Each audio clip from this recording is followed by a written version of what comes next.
Hi guys, it's Blackie and welcome back to the channel. And today in the continuing saga of the advanced Woodcraft, we're going to make another project. Now this one is super simple but super useful. Okay, when you first see it you're going to go, that's not much, but in application it is. Let me tell you what it is. We came upon this when we were doing living history reenactment and trying to do 1700s, 1800s time period reenactment. Well, your gear at any time had to be able to be brought out and show to the public, like empty it out, show what you were carrying and everything, to stand as an example of what you would have seen in that time period, right? So we couldn't add a lot of modern conveniences into the bags. It had to look like something historic, right? Well, a lot of us got to coming up with this idea of putting a loop inside the haversack on one seam, and the nickname we came up for it was poacher's pocket. Now, an actual poacher's pocket goes inside of a coat or pants or something like that, and it was to hide game for poachers in northern Europe and things like that. But what we wanted it for was a place we could hook something that we didn't want to end up in the bottom of the haversack, because you put your stuff in your haversack. Well, what if you had to put something modern in there, like your car keys? And they're going to work their way, because they're heavy, all the way to the bottom of the bag. So anytime you had to get it, you had to dig to the bottom of the bag and had to pull stuff out, because no matter if you laid it on top, any distance of walking, it would work its way to the bottom, wouldn't it? And so you had to dig it out. That was one inconvenience. The other one was when you were clipping your eyeglasses in place, because you didn't want these to get crushed or damaged. You don't want them to work their way sideways to the bottom of the haversack and everything ground and beaten on it. You want these to stay in a place, but you don't want a pocket, an actual pocket for it to go into right there, because that would get in the way of other things. So it had to be something that was out of the way when not in use and yet would hold, and that is this little loop. So let me get out on the table. We're going to create this right quick. Okay guys, here is my haversack, and we're going to be adding a loop to the inside of this haversack for this modification. Not every haversack has the additional pockets like mine does. As you know, the Red Hawk has 2 additional lower pockets and the top pocket, and the Blackbird only has the top pocket. It doesn't have these 2. But I'm wanting to put inside of here a loop, that little poacher's pocket to put in here to be able to hook gear onto. So what I'm going to do is I'm going to real quickly empty out my haversack of the stuff.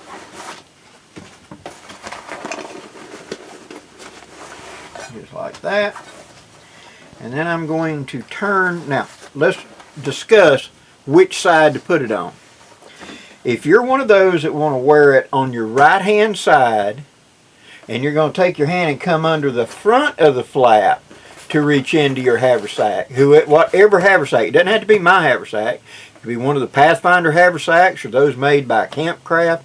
Perfectly fine. This modification will go to them as well. Or anybody, even your homemade one. Like I said, if you're coming under the front end, you want to put it on the opposite side of whatever's your most common place that you enter. So if I enter from this side, put it on the far side. If you're one of those like me that like to run your hand underneath and then lift and go in, then you want to put it on the far side. If you put it on the side that your hand normally goes under, it's going to be in the way. You want it on the far side. Okay? I'm going to put it on this side because for me, I typically wear my bag on my left side and I pull it around and just lift up to go in. So this side would be right-handed for me, and so that's where I'm going to put it.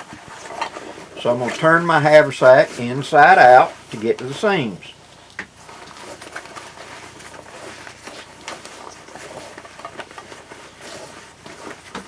Notice I did not unload the front pouch or the top flap, so it's still in there. Okay, now having rolled it around like this, alright, like I said, I'm going to put it onto this side. Let me see. No, I'm on the back. So you got to be careful. Pushing my corners out. Turn it inside out.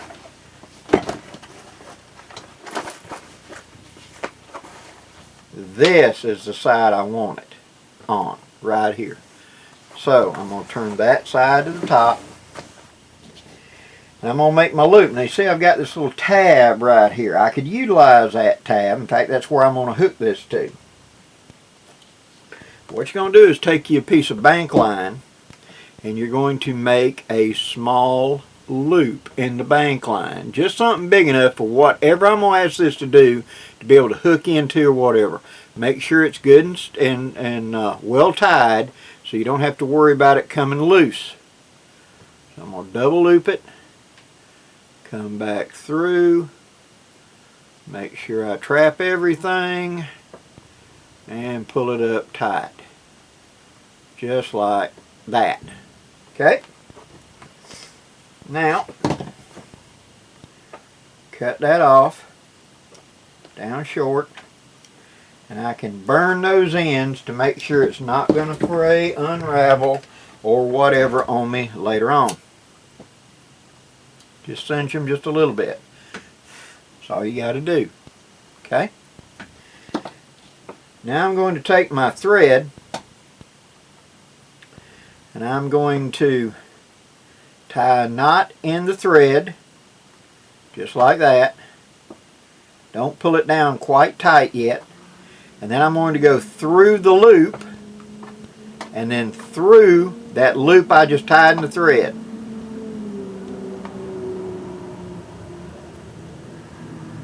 Just like that. I'm going to pull that around and so it cinches up at the knot. So what I'm doing is I'm tying my thread to where the knot is on here.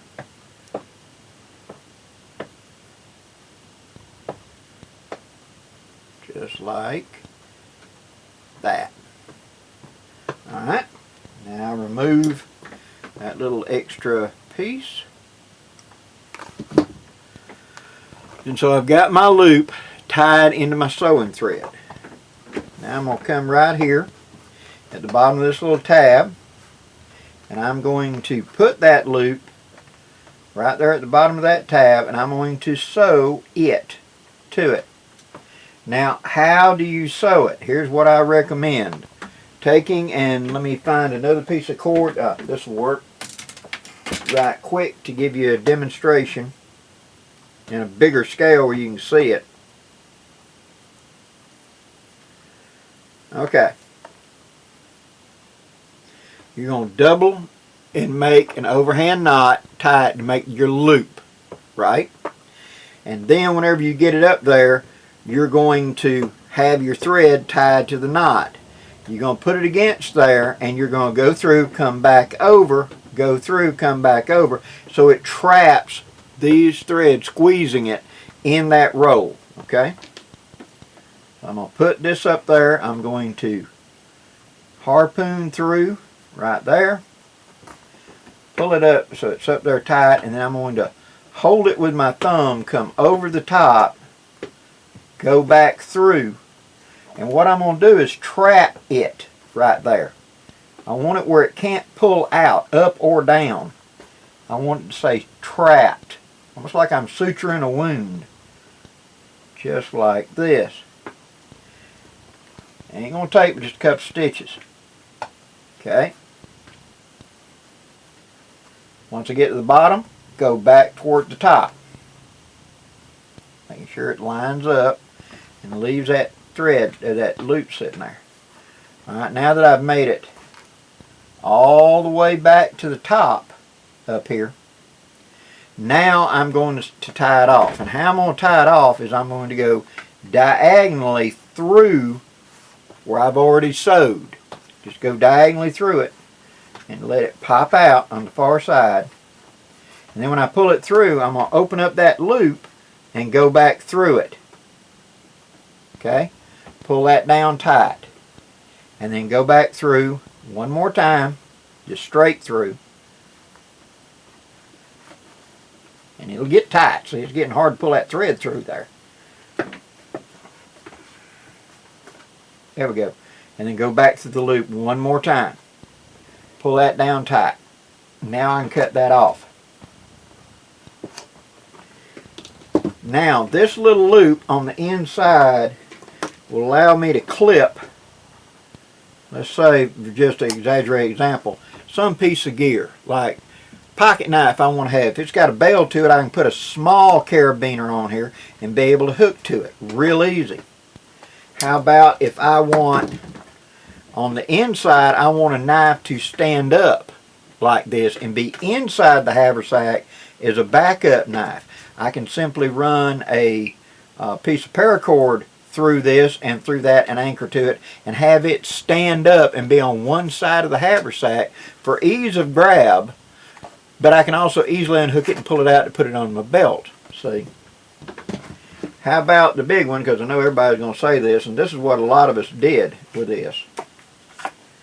Perfect place, you run your ferrule rod through it and then run your keeper over the top of it, and that keeps it up here where you can get to it easy. It doesn't end up falling down here into the haversack. Now you may want to put a second loop down here to act like a sheath for a ferrule rod, just a second little bitty poacher loop down there. Nothing to it,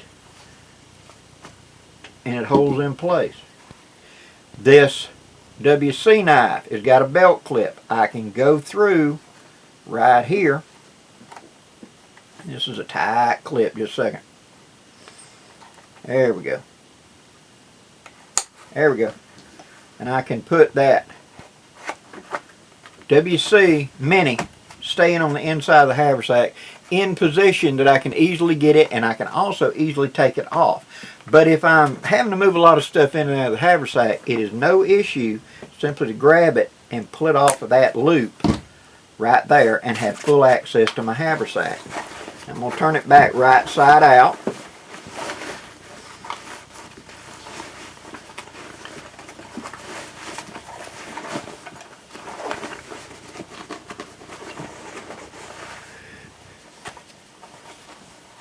And there is my loop, right there on the correct side that I wanted it for. And now I can take whatever it is I want to clip on and whatever and put it, and it will stay just like that, just inside the bag, see? So that whenever I'm carrying it fully loaded, I can open it up, reach in, get my stuff in and out, because I'm usually going to be coming in and out of this side of the pack, right? I pull the bag in front of me and I reach up and go in this way, because my left arm is going to hold the bag. I'm wearing it on my left side. If I'm right-handed and I reach up underneath the flap and throw it out of the way, I can get to that knife one-handed and pull it out if I needed it. So it's a handy in-place thing that doesn't fall all the way to the bottom of the haversack and get mixed up in here. Suppose I go and I can rig this up and put a clip like on a pair of glasses, and I can keep my glasses right there so they don't end up in the bottom of the haversack and be crushed up as stuff goes down. You see what I'm saying? It'll stay at the top of the haversack. And that is a super simple modification you can make to anybody's haversack to improve its performance. So, as you see, that was super simple, but it's super useful. And you know, a lot of times simple is very useful. It's there to hold my stuff in place. Medication I got to get to in a hurry, eyeglasses, car keys, that knife that I want quick access to, that pouch I need quick access to, whatever. And yet is out of the way when I remove it. Click, and then I can move the big stuff in and out of the bag and not have it hanging up on a pocket or something in there. It makes life easy. If you like content like that, like this, please hit the like, share, and subscribe. I'd really appreciate it. In the upcoming video, I'm planning on making a haversack. We're going to design a haversack together that's different than anything else out there, and I'm going to show you how to create your own version of it. So that's in an upcoming video. Thank you so much for your support, guys. I really do appreciate it. Till next time, guys, I'm Blackie wishing you safe journeys. Have a great day, guys.